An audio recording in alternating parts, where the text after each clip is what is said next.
આ તરફ જિલ્લા તાલુકા પંચાયતોમાં ઉચાપત અને કૌભાંડ આચરવામાં આવ્યું છે। વિધાનસભામાં વર્ષ 2017-18 નો ઓડિટ રિપોર્ટ મુકાયો અને આ ઓડિટ રિપોર્ટમાં મામલો સામે આવ્યો છે। રસ્તા, આંગણવાડી અને પાણીના કામોમાં ગેરરીતિ જોવા મળી અને મંજૂરી વગર જ 3404 કરોડ રૂપિયા વાપરી નાખવામાં આવ્યા તે પ્રકારનો ઘટસ્ફોટ થયો છે।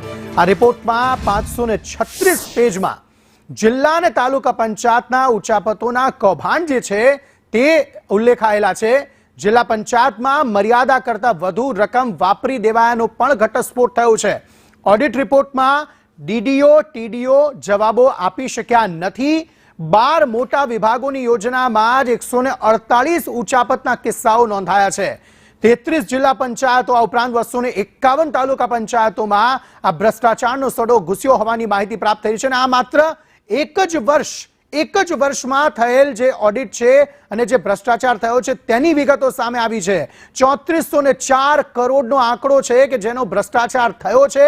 ભ્રષ્ટાચારનો સડો આ પંચાયતો અને જિલ્લા પંચાયતોમાં ઘૂસ્યો છે। ઓડિટ રિપોર્ટમાં ઉચાપતની પદ્ધતિનો પણ મોટો ઘટસ્ફોટ થયો છે। વાઉચર વગર જ ચેક લખીને સીધી જ ઉચાપત કરી દેવાય, ખોટું વાહન દેખાડી જેસીબીના દરે ચૂકવણું કર્યાનો પણ ઘટસ્ફોટ થયો છે।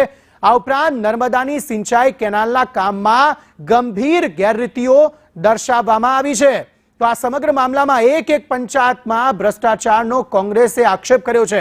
પંચાયતી રાજ પર કોંગ્રેસ પ્રવક્તા મનીષ દોશીએ પણ પોતાની પ્રતિક્રિયા આપી। તેમણે કહ્યું, દેશમાં સત્તાના વિકેન્દ્રીકરણનું કામ રાજીવ ગાંધીએ કર્યું હતું। અહેવાલ રજૂ થયો તેમાં મોટો ભ્રષ્ટાચાર ઉજાગર થયો છે।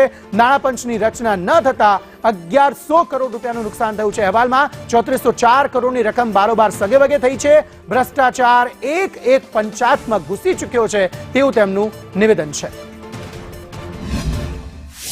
આ પંચાયતી રાજની અંદર જે રીતે વિધાનસભામાં ગઈકાલે અહેવાલ રજૂ થયો એ અહેવાલે પંચાયતી રાજમાં એટલે વિવિધ પંચાયત જિલ્લા પંચાયતમાં ચાલતા મોટા ભ્રષ્ટાચારનો ઉજાગર કરે છે।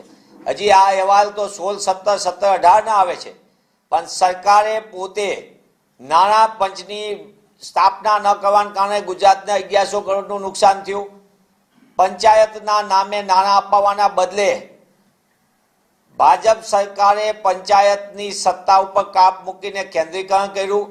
એટલે કે ભ્રષ્ટાચારનું પણ કેન્દ્રીકરણ, સત્તાનું તો કેન્દ્રીકરણ ખરું પણ ભ્રષ્ટાચારનું પણ કેન્દ્રીકરણ।